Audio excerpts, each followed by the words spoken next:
السلام علیکم ورحمۃ اللہ وبرکاتہ۔ آج ہم انشاءاللہ سیکھیں گے میت کے کفن کا طریقہ۔ مخصوص حالات میں اگر کپڑے کی کمی ہو اور افراد کی کمی ہو تو ایک کپڑا اور ایک شخص بھی غسل دے سکتا ہے اور ایک کپڑے میں دفنا سکتے ہیں۔ اور اب دیکھ لیتے ہیں عورت کے کفن کے اجزاء۔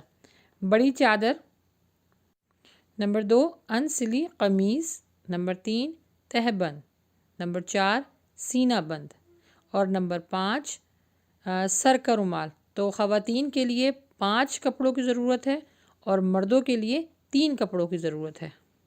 وہ یہ ہیں انسلی قمیص، تہبند اور لفافہ۔ اب مرد کا کفن بنانے کا طریقہ۔ عزائے بند کو تہمت بھی کہتے ہیں اور چادر بھی کہتے ہیں۔ اس کو بنانے کا طریقہ یہ ہے کہ میت کی قد کے برابر اس چادر کو کاٹ لیں۔ اب اس کے بعد قمیص کو کفنی بھی کہتے ہیں۔ یہ گردن سے لے کے گھٹنوں کے نیچے تک ہو اور آگے اور پیچھے دونوں طرف برابر ہو۔ بعض لوگ پیچھے کم کر دیتے ہیں اور آگے زیادہ کر دیتے ہیں، یہ غلط ہے۔ اور کچھ لوگ سلائی کرتے ہیں، یہ بھی درست نہیں ہے۔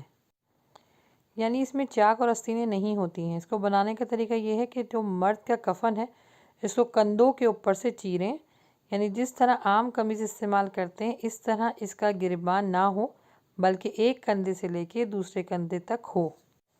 اب اس کے بعد لفافے کو بڑی چادر بھی کہتے ہیں۔ اس کی مقدار یہ ہے کہ میت کی قد سے بڑی ہو کر دونوں طرف سے آسانی کے ساتھ باندھ دی جائے۔ اس کے بنانے کا طریقہ یہ ہے کہ پہلے میت کے قد سے ناپ لیں، پھر تقریباً 2 یا 3 بالش ایک ہاتھ برابر بڑی کر کے کاٹ لیں۔ یہ سب چیزیں غسل دینے سے پہلے تیار کر لیں۔ اب دیکھ لیتے ہیں عورت کے کفن بنانے کا طریقہ۔ عورت کے لیے 5 کپڑے ہوتے ہیں: عزائے بند، قمیص، لفافہ، خمار اور خرقہ۔ عزائے بند بنانے کا طریقہ: جس طرح مردوں کا عزائے بند بنتا ہے بالکل اسی طرح عورت کا بھی عزائے بند بنتا ہے۔ قمیص بنانے کا طریقہ: مرد اور عورت کی قمیص یعنی کفنی میں فرق صرف اتنا ہے کہ مرد کی کفنی کندھوں کی سمت سے چیری جاتی ہے اور عورت کی چھاتی کی طرف سے، یعنی جس طرح ہماری عام قمیض بنائی جاتی ہے سامنے سے گریبان ہوتا ہے بالکل اسی طرح عورتوں کی قمیض یعنی کفنی بنائی جاتی ہے۔ اب خمار بنانے کا طریقہ: خمار یعنی اوڑھنی، اس کو دوپٹہ بھی کہتے ہیں۔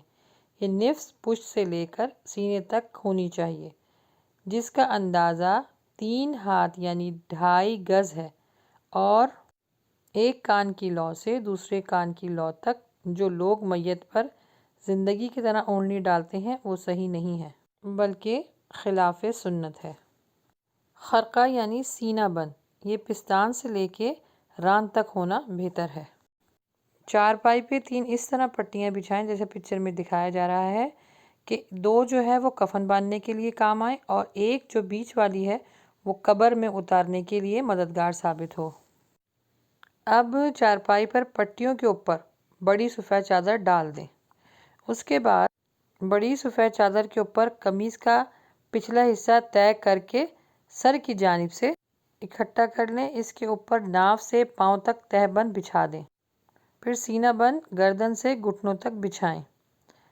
2 افراد میت کے نیچے والی چادر کو سر اور پاؤں کی طرف سے پکڑیں۔ 2 مزید افراد چادر کے نیچے سے کمر کی جگہ تولیہ یا مضبوط کپڑا ڈال کر میت کو تختے سے چارپائی پر رکھنے میں مدد دیں جس پر کفن بچھا ہوا ہے۔ خیال رہے کہ بچھا ہوا کفن ہلے نہ، کیونکہ میت رکھنے کے بعد اس کو ٹھیک کرنا مشکل ہوگا۔ اب آخر میں اس کو کروٹ دلا کر چادر نکال لیں اور اوپر کی چادر ابھی نہیں ہٹائی جائے گی کیونکہ اس کے اندر سے ہی کفن پہنانے کا عمل جاری رہے گا۔ اب کپڑے کا دایاں حصہ اور اندر بایاں حصہ اوپر آ کر قدرے مضبوطی سے لپیٹ دیا جائے گا۔ اب میت کو تہبند میں لپیٹ دیں، پھر کپڑا قدرے مضبوطی سے لپیٹیں۔ سر کی طرف تہہ کی ہوئی قمیص سے کاٹے ہوئے حصے میں سر نکالیں۔ یہ کپڑا میت کے سینے پر ڈال دیں اور اطراف سے اچھی طرح باندھ دیں۔ سر کے رومال کو مرد میت کے ماتھے اور کانوں کو ڈھانپتے ہوئے سامنے گردن کے گرد لپیٹتے ہوئے پیچھے لے جا کر باندھ دیں۔ بال اچھی طرح اندر ہونے چاہیے۔ پردے کے لیے ڈالی گئی اوپر چادر کو ہٹا دیں اور کفن کی بڑی چادر لپیٹ کر سر، پاؤں اور کمر کی جو جگہ ہے وہاں سے پٹیوں کے ساتھ اچھی طرح سے باندھ دیں تاکہ قبر میں آسانی سے اتارا جا سکے، اور قبر میں ڈالنے کے بعد ان گراہوں کو کھول دیں۔ اب اس کے بعد میت کو غسل اور کفن پہنانے سے فارغ ہو کر وضو کر لیں، البتہ غسل کرنا جو ہے وہ مستحب ہے۔